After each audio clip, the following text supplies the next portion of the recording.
অনেক দিন পর বেশ লাগছে বন ভ্রমণ।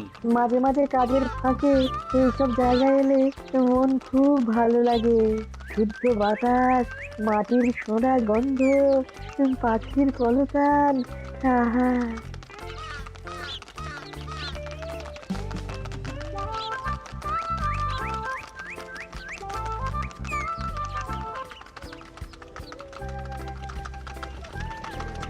মহারাজের রথ থামছে। আমরা এইখানে বসে আজ রাজকার্য পরিচালনা করব। মন্ত্রী, তুমি ঝটপট এখানে বসার বন্দোবস্ত করে দাও। আমি এক্ষুনি ব্যবস্থা করে দিচ্ছি মহারাজ। এই এখানেই আমাদের বসার জন্য ছাউনি করে দাও। এক্ষুনি করে দিচ্ছি মন্ত্রী মশাই। এরা বসার জায়গাটা করে দিক, ততক্ষণ আমরা একটু হেঁটে আসি।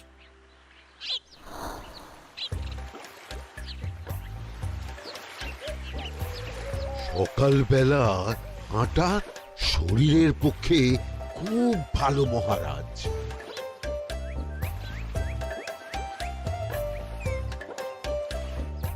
আগেকার দিনে রাজা মহারাজরা এই সব বনে মৃগয়া করতে আসতেন। মৃগয়া একদম ভালো নয় মন্ত্রী। তুমি জঙ্গলে আসছো অন্য প্রাণীদের মারতে। কেন মারবে? ওরা তো তোমার কোনো ক্ষতি করেনি। না, তা করেনি, কিন্তু তখন ওটা রাজা মহারাজাদের খেলা ছিল। শুনেছি আপনার প্রপিতামহ খুব ভালো বাঘ শিকার করতেন, অনেক বাঘ মেরেছেন। মন্ত্রী, তুমি একটা কথা হয়তো জানো না। আমার প্রপিতামহ শিকার করতেন, কিন্তু কোনো স্বাভাবিক জানোয়ারকে নয়, যে বাঘ মানুষ খেকো হয়ে প্রজাদের ক্ষতি করত। আমার প্রপিতামহ সেই সমস্ত বাঘদেরই মারতেন। এছাড়া উনি বন্য প্রাণী সংরক্ষণ করতে বড়ই ভালোবাসতেন।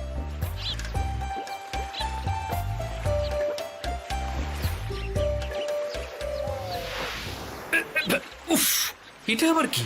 এই এটা আবার কোথা থেকে উড়ে এলো? কোথাও তো ঝড় হাওয়া কিছুই নেই।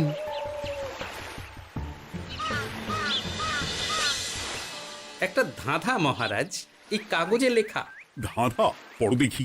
জোয়ার ভাটা প্রভুর খেলা, ভাটা হবে হলে বেলা, ভাটা হলেই দেখা যাবে লাল রঙের এক পাথর পাবে, নদীর ধারে গর্ত করে যত্নে সাজাই কলস ভরে, হেথায় হোথায় ছড়িয়ে যাহা অন্ধকারে জলে তাহা, ঢুকলে চক্ষু ঝলসে যাবে, হাতের কাছে ঘন্টা পাবে, ঠিক ঘন্টা বাজলে পরে পড়বে ঝরে থরে থরে, ঘন্টা যদি হয় ভুল যেন তুমি হারাবে কুল, ঠিক ঘন্টা চিনতে হলে নকশা দেখো চক্ষু খুলে, সিন্দুক দেওয়ালে হাত দাও আসল ঘটনা জেনে নাও। ওরে বাবা, খুব দীর্ঘ ধাঁধা। তা মন্ত্রী, তুমি কিছু বুঝলে? এটা একটা গুপ্তধনের নকশা। এর মধ্যে গুপ্তধন কোথায় আছে তার একটা ধারণা দেওয়া আছে। গুপ্তধন? ওটা আমাকে পেতেই হবে, পেতেই হবে। দেখি দেখি, একবার কাগজটা দাও। গোপাল, কাগজটা আগে আমার হাতে দাও, দেখি ভালো করে। এখন নদীতে জোয়ার চলছে গোপাল। একটু পরেই ভাটা শুরু হবে। হ্যাঁ, ভাটা না হলে কিচ্ছু বোঝা যাবে না। এখানে স্পষ্ট লেখা আছে, ভাটা হলেই দেখা যাবে লাল রঙের এক পাথর পাবে। তার মানে আমাদের ভাটা হওয়া পর্যন্ত অপেক্ষা করতে হবে। না, সময় নষ্ট না করে ধাঁধাটার সমাধান করতে শুরু করি।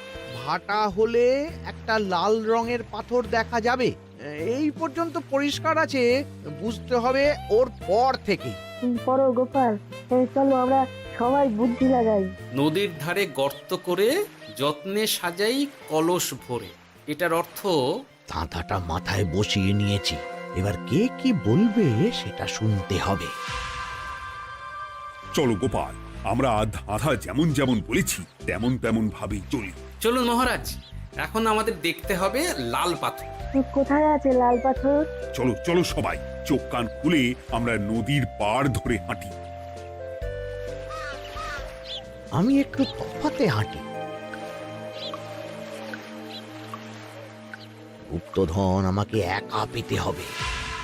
ভাটা হলেই দেখা যাবে লাল রঙের এক পাথর পাবে। আমাকে চোখ কান খোলা রাখতে হবে। লাল পাথর, নদীর চড়ায় লাল পাথর দেখতে হবে। লাল পাথর, লাল পাথর। ওটা কি? তো এই তো লাল পাথর, লাল পাথর। ওরা অনেকটা এগিয়ে গেছে, ওদের আমার দিকে নজর নেই। এই সুযোগ একা একা গুপ্তধন নিয়ে পালাবো। আহ, এ, এ।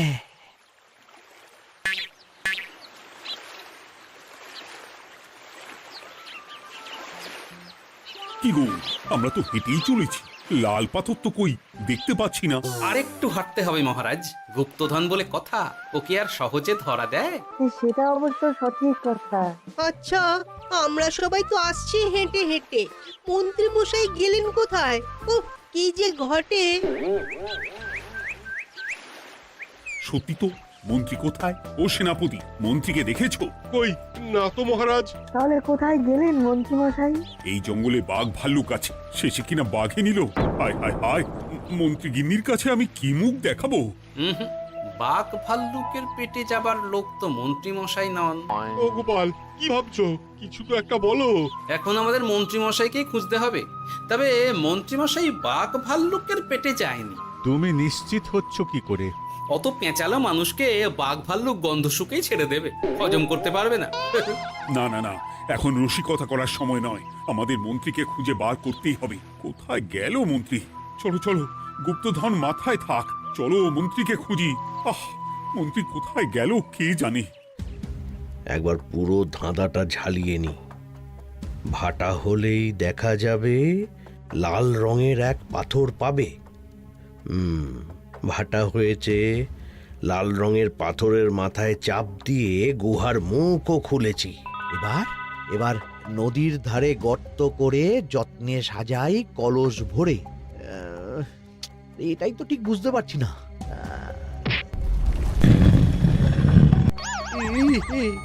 এই রে, এবার কি হবে? হ্যাঁ, মহারাজ, কোথাও একটা আওয়াজ হলো। এই, আওয়াজটা কোন দিক থেকে হলো? চলুন সামনে এগিয়ে যাই। আমার মনে হয় আওয়াজটা সামনের দিক থেকে এলো। আমারও তাই মনে হলো। তবে কি মন্ত্রী মশাই লাল পাথরের হদিশ পেয়ে গেছেন? আমাদের চোখে পড়লো না, অথচ মন্ত্রী মশাইয়ের চোখে পড়ে গেল। আসলে আমরা কথা বলতে বলতে গেছি, তাই নজরে পড়েনি। মন্ত্রী মশাই একা একা আমাদের পেছন পেছন আসছিলেন। উনি ইচ্ছে করেই আমাদের পেছনে পেছনে আসছিলেন। নিজে একা গুপ্তধন নিয়ে যেতে চেয়েছিলেন, এখন কোথায় আছেন কে জানে।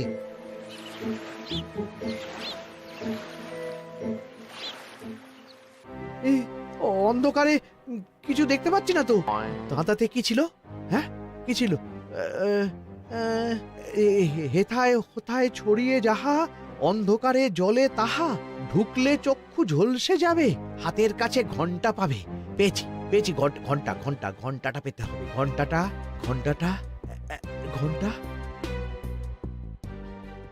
ভাটা হলেই দেখা যাবে লাল রঙের এক পাথর পাবে, নদীর ধারে গর্ত করে যত্নে সাজাই কলস ভরে, হেথায় হোথায় ছড়িয়ে যাহা, অন্ধকারে জলে তাহা, ঢুকলে চক্ষু ঝলসে যাবে, হাতের কাছে ঘন্টা পাবে। ঠিক ঘন্টা বাজলে পরে পড়বে ঝরে থরে থরে, ঘন্টা যদি হয় ভুল যেন তুমি হারাবে কুল। ঠিক ঘন্টা চিনতে হলে নকশা দেখো চক্ষু খুলে, সিন্দুক দেওয়ালে হাত দাও, আসল ঘটনা জেনে না।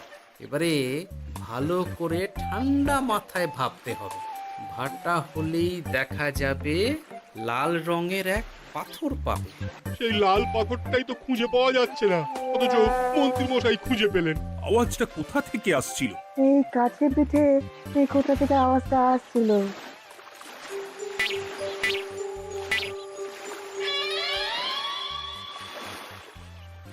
এই তো, এটাই মনে হয় সেই লাল পাথর। একটু নাড়িয়ে চাড়িয়ে দেখি তো কিছু হয় কিনা।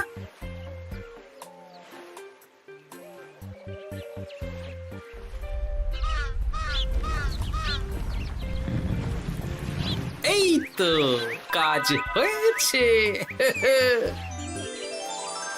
এই তো সুড়ঙ্গ। আপনারা নিচে নামুন। আপনারা কি দেখছেন সেটা বলবেন মহারাজ।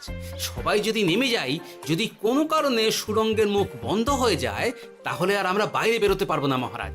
গোপাল ঠিকই বলেছে, আমরা দুজন বাইরে থাকি। মহারাজ আর একটা কথা, কোনো ঘন্টায় হাত দেবেন না, মনে আছে তো? ঘন্টা যদি হয় ভুল, যেন তুমি হারাবে কুল। ওরে বাবা, এই বয়সে আর কুল হারাতে চাই না। ঠিক আছে, তোমার কথাই অক্ষরে অক্ষরে পালন করব। দেখি এই সুরঙ্গে মন্ত্রীমশাইকে দেখতে পাই কিনা। চলুন মহারাজ, সুরঙ্গে নামি। সবাই সাবধানে নামো।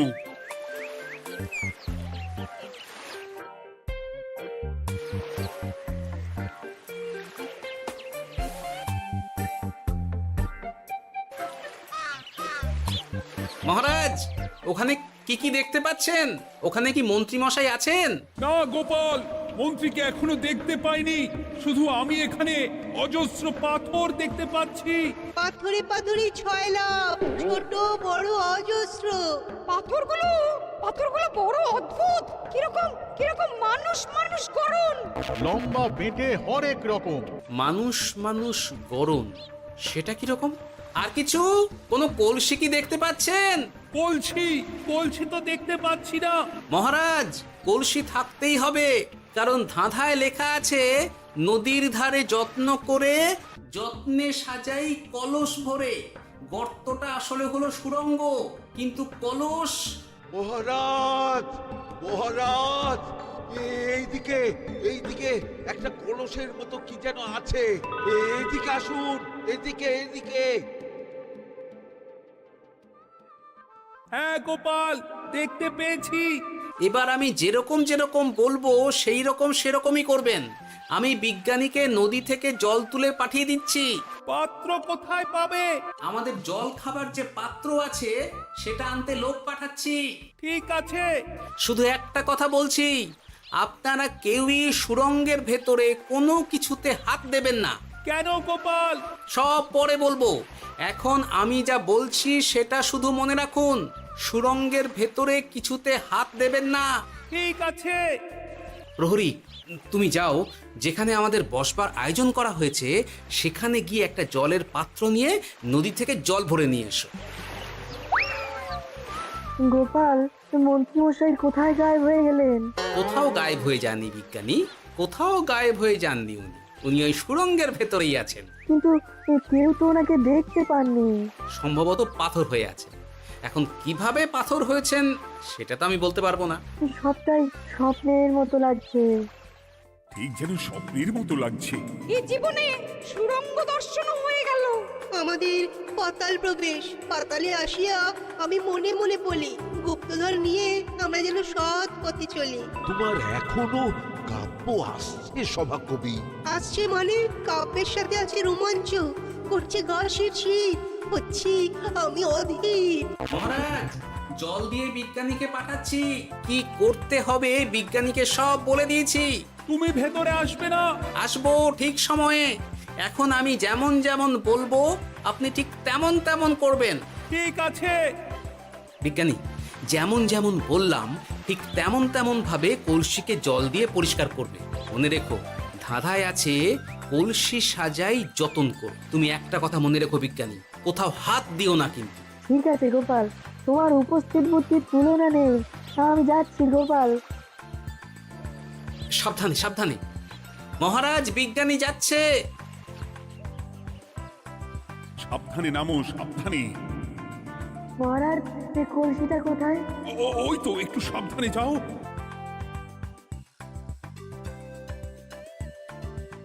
বিজ্ঞানী, কলসির দেখা পেয়েছো? পেয়েছি পেয়েছি পেয়েছি। এবারে কলসিটাকে ভালো করে জল দিয়ে ধুয়ে দাও। কলসির আলোয় সুড়ঙ্গ আলোকিত গোপাল। এরপর কি? ভালো করে দেখুন মহারাজ, কোথাও ঘন্টা দেখতে পাচ্ছেন কিনা। ঘন্টা?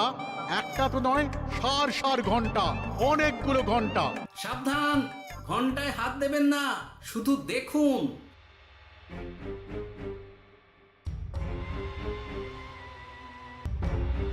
মহারাজ, আমরা গুপ্তধনের খুব কাছে চলে এসেছি। তাই নাকি? কি মজা কি মজা, এবার খাবো ক্ষীরের গজা। আহ, সভাকবি চুপ করো। এখনো আমরা গুপ্তধন পাইনি। বাবার মুখে দাঁড়িয়ে সবগুলো তারা আঁকা। বিজ্ঞানী, কোনো ঘন্টায় চাঁদের নকশা করা আছে কি? একটু দেখে বলো না। আমি আতস কাজ নিয়েই দেখছি, সব ঘন্টাতেই তারা আঁকা। খবরদার, কোনো ঘন্টাকেই ছোঁবে না। ঠিক আছে, কোনো কিছু না ছুঁয়ে আমি দেখছি। পেয়েছি গোপাল, চাঁদ আঁকার ঘন্টা পেয়েছি। ওই ঘন্টাটা বাজাও, বাজাও।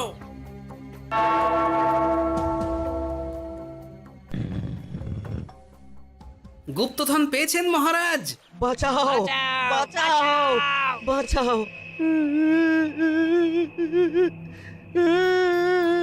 বাঁচান মহারাজ, বাঁচান বিজ্ঞানী, মহারাজ, মন্ত্রীর গলা পাচ্ছ না? মহারাজ, আমি পাথর হয়ে আছি, আমাকে মানুষ করুন মহারাজ। তুমি তো মানুষই ছিলে, হঠাৎ করে পাথর হলি কেন? মহারাজ, গুপ্তধন পেয়েছেন? পেয়েছি, তার সাথে মন্ত্রীকেও পেয়েছি। মন্ত্রী এইখানে কোথাও পাথর হয়ে দাঁড়িয়ে আছে। দাঁড়ান মহারাজ, এবার আসছি। সাবধানে এসো। আমি ভেতরে যাচ্ছি, বুঝলে? যদি কোনো কারণে দেখো পাথরটা গুহার মুখটা আটকে দিয়েছে, অমনি তোমাদের কাজ হলো পাথরটাকে ছুঁয়ে ফেলা, বুঝলে? ঠিক আছে গোপাল দাদা। আমার মনে হয় বিপদ আর কিছু ঘটবে না, তবুও সাবধানের তো মান নেই। ঠিক আছে, তুমি নিশ্চিন্তে ভেতরে যাও। বাঁচাও, আমাদের বাঁচাও, আমাদের সবাইকে মানুষ করুন। আমাকে মানুষ করুন মহারাজ। আপনাকে তো মানুষ করা হবে মন্ত্রী মশাই। আগে বলুন, আপনি পাথর হলেন কি করে? ও, মনে পড়েছে, ধারার শেষ লাইন, সিন্দুক দেওয়ালে হাত দাও, আসল খবর জেনে না। সত্যি গোপাল, তুমি না থাকলে এই এত কিছু আমাদের সবার কাছে অজানাই থেকে যেত।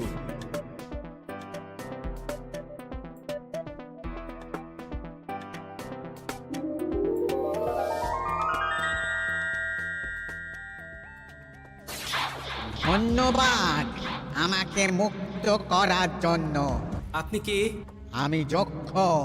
আমাকে এই ধন সম্পত্তি পাহারা দেওয়ার জন্য এক ডাকাত দলের সর্দার যক্ষ করে রেখেছিল। আমি 100 বছর ধরে এইখানে যক্ষ হয়ে আছি। আমি তোমার জন্য মুক্ত হলাম গোপাল। এই সম্পত্তি তোমার গোপাল। সম্পত্তি নিয়ে আমি কি করব? আমি এই সব সম্পত্তি মহারাজকে দান করলাম, রাজ্যের অনেক কাজ হবে। তুমি ধন্য গোপাল, তুমি ধন্য। এবার আমার যাবার সময় এসেছে, আমাকে যেতে হবে। যাবার আগে এই পাথরগুলোকে মানুষ করে যান। এরা সব লোভী। আমি আমার সীমিত ক্ষমতায় এই গুপ্তধনের ধাঁধাকে এখানে যারাই ভ্রমণ করতে আসে তাদের হাতে তুলে দিই, কিন্তু কেউ এই ধাঁধার সমাধান করতে পারে না। সবার মনে লোভ কাজ করে, এই লোভ এদেরকে পাথর করে রেখেছে। পাথর হলো কি করে? একটা মানুষ এসে বুক ভরা লোভ নিয়ে আধা পুরো না জেনে পাথরে হাত দিলেই সে পাথর হয়ে যাবে। আমাদের খুব ভুল হয়েছে, আর লোভ করবো না, আমাদের বাঁচাও। আমাকে মুক্ত করে দিন, আমার খুব ভুল হয়েছে মহারাজ, মুক্ত করে দিন আমায়। তুমি এখানে আগে এসেছিলে, তাই তো আগে এসে ভাবলে নিজেই একা একা গুপ্তধনকে হরপ করে দেবে। এদিকে তোমাকে না দেখতে পেয়ে আমাদের কত চিন্তা হচ্ছিল।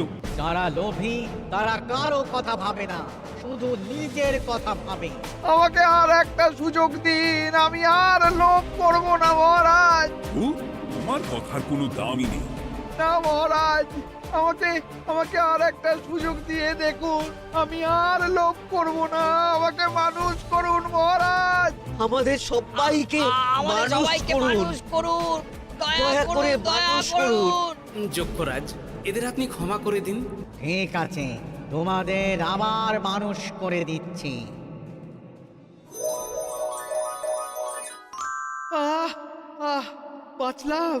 বাঁচলাম। এই রকম বারবার বাঁচা যাবে না, কিন্তু এবার সাপ ব্যাং যাই হবে না কেন ওইভাবেই থাকতে হবে, এই আমি বলে দিলাম। এবার আমার মুক্তি। মুক্তি নেবার আগে আরেকটা প্রশ্ন, যে ডাকাত সর্দার তার সম্পত্তিকে রাখার জন্য আপনাকে যক্ষ বানিয়েছিল, এই সম্পত্তি তো তাদের, আমরা তো নিতে পারি না। লোভ বড় খারাপ গোপাল, অতিরিক্ত লোভ মানুষকে পশু করে দেয়।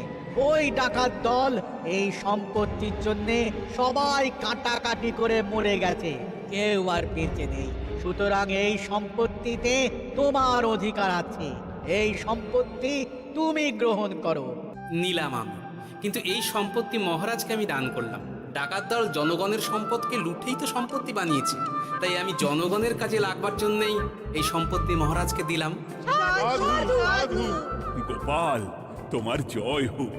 এবার তাহলে আমি যাই, তোমরা সবাই সুখে থেকো আর ভালো থেকো। গোপাল, তোমার তুলনা হয় না। তোমার ঋণ আমি কোনোদিন শোধ করতে পারবো না। তুমি কৃষ্ণনগরের জন্য যা করলে তা ইতিহাসে লেখা থাকবে। না মহারাজ, আমি এমন কিছু করিনি, এই কাজ সবাই করবে। জয় গোপালের জয়, জয় গোপালের জয়, জয় কৃষ্ণনগরের জয়। জয় কৃষ্ণ জয়